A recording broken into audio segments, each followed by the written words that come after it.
وَإِنَّا إِلَيْهِ راجعون۔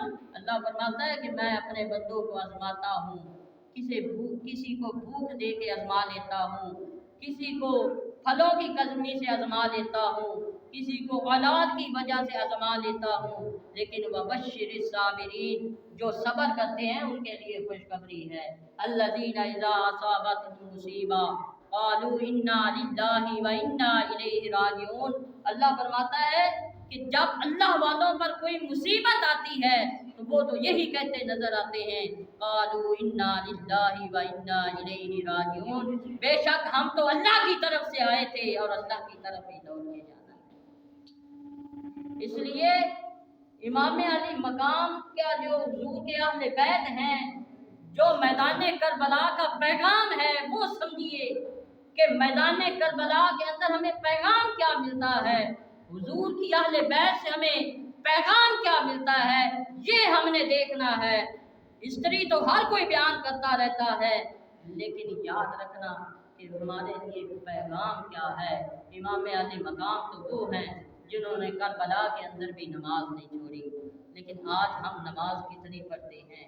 امام علی مقام نے میدان کربلا کے اندر صبر کیا ہے، آج ہمیں کوئی مصیبت آ جائے، کوئی پریشانی آ جائے، ہم کتنا صبر کرتے ہیں، یہ ہم نے دیکھنا ہے۔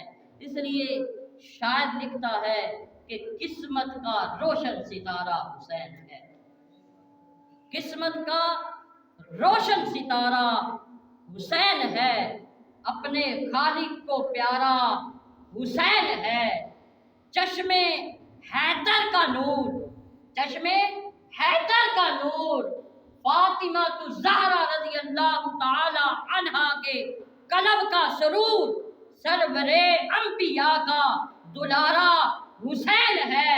خاک کربلا یہ بتلا رہی ہے لوگوں، خاک کربلا یہ بتلا رہی ہے لوگوں، اسلام کا عظیم سہارا حسین ہے۔